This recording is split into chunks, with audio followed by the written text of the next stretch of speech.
I don't know if this country has a president.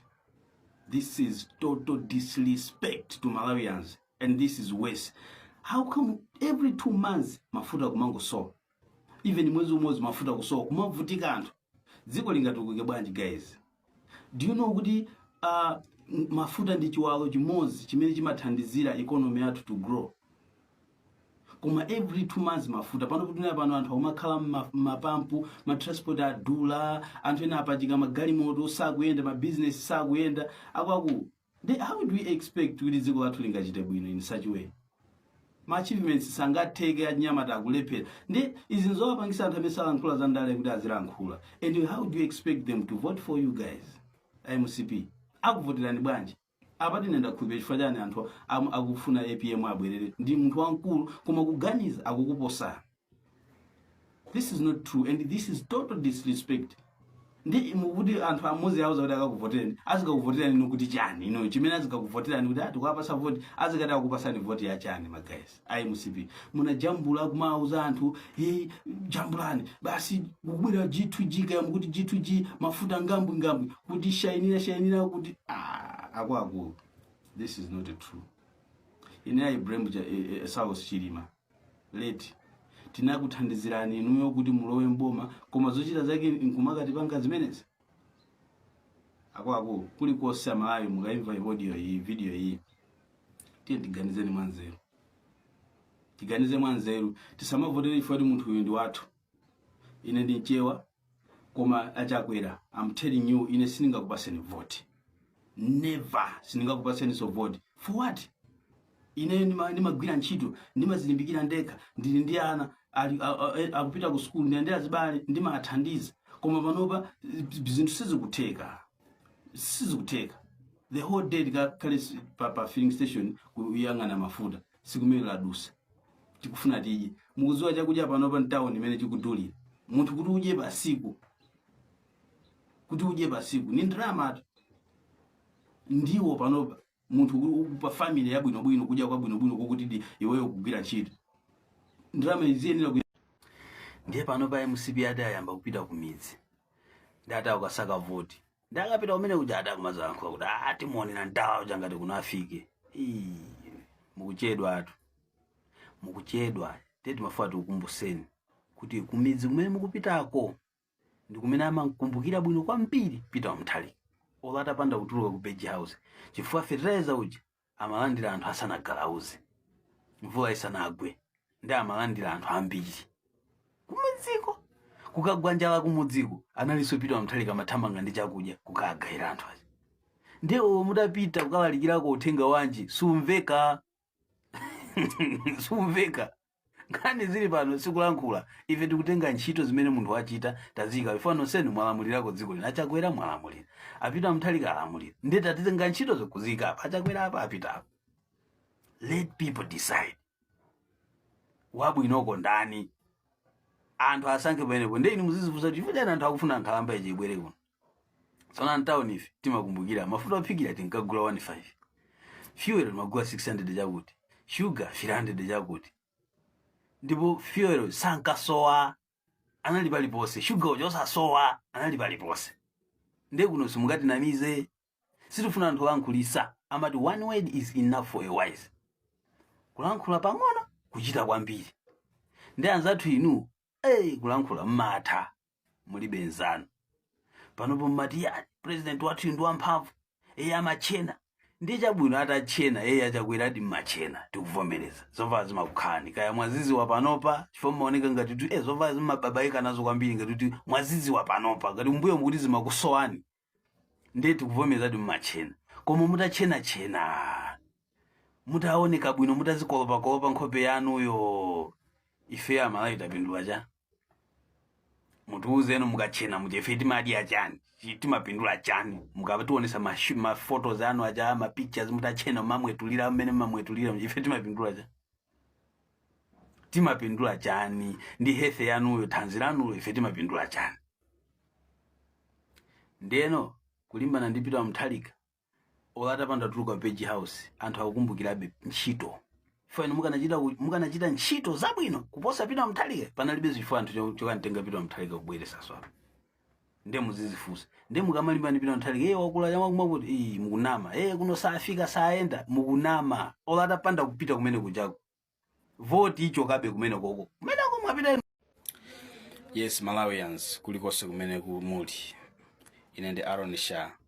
Guys, namafandira nkhulechi kwa achinyamata ambiri panopo tikugwiritsidwa ntchito kupanga zinthu zopusa. Guys, let's not accept that.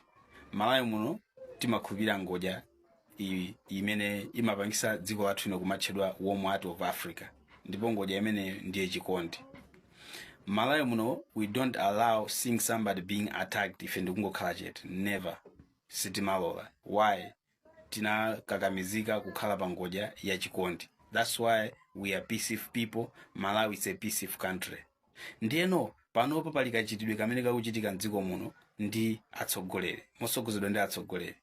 Anthu ena ake anafoma magulu maopseza anthu kumayimira msewu anzawo kuti no azikhapa aziotcha magalimoto, ena ake kulimbikisa kuti mukagwira kuti otchani zovala kamupeza wa MCP otchani.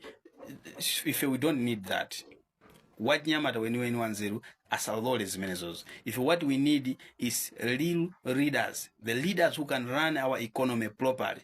If etimagwira ntchito, we work hard for our families, for this country, chifukwa timapereka misongo.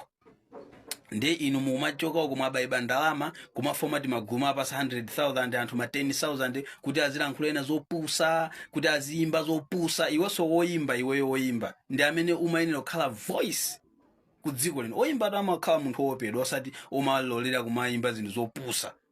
Dziko silikuyenda bwino koma tikumachemerera zinthu zopusa. Wachinyamata wanzeru sakuyenera kupanga zimenezo. Wachinyamata wanzeru amene aziganiza future ya iyeyo, banja lake komanso dziko lino. Chifukwa we are leaders of tomorrow. We still have more time. Anthu awo apita. Kodi zimu imene ukuzalidwa panopo ndi ma politicians ukakhazikika kusogolo kufe tizaliyendesa bwanji dziko? Tizaliyendesa moterero? Let's think about our future, guys. Wachinyamata amene ukundimva kulikonse kumene. Ma politicians, they are like dogs. Chimene amachita munaona gawo amene munayikira waya papa amauwana tu wow akayandikirana azingopanga snort mangofenterana fa akatalikirana wow basi unaona ngati anthu yakangana samakangana amadziwana. Mukudziwa there is a video ninaionera ina yake ku parliament wa DPP wina kwa mkulumimba choncho wa Matewe yake ndi wina kwa MCP akujira limoza akuzichemerera ife kuno timajira limoza sitimatibulana zikazitibulana nomene ndawo kuza iwe wachinyamata ndewo waona zimene kuma still kumapanga bezopusa. TNT auze ti amasule ti apange conflot whether ndi wa DPP kandi wa MCP kandi wa UTM kandi wa UDF akapanga zopusa kuti akutuza zopusa. Let's conflot them. Ti auze kuti we don't need such stupidity in this country. We need little leaders who can direct us to the right way. Osati zopusa zimene tukumazona pano. Ino atsogoleri anganyamuke pano kukati imina anzawo pamponena ndikumaomba mabasi, kumaombera mabasi. Kuyatsa angazingatheke zimene pulibe nsogolenga pange zimene. It means panali ena ikana apa sakati ma 100 kanti machani tapita nukapange zimenezo. Iwe wanzero kumapanga zimenezo. Chikondi chathu chili kuti as a Malawi. We don't need that. Wachinyamata kulikonse kumene uli ukamva zimenezi tientipeweni makhalidwe ati pasa mavuto makhalidwe ati ikamavuto. If what we need anthu kuti ali ndi vision. You know, I like APM, I like Malemu Bingwa Mtalika. Komaso ndimakonda kulinkuleke ku MCP amaoneka wangati wachimidzi koma ndo ndrama zake ni mulimi kama ndandi kama tichichola. He is a good man. Ndi munthu wabwino. Wa iye amaganiza zatsogolo, amaganiza zogwirira ntchito dziko lino.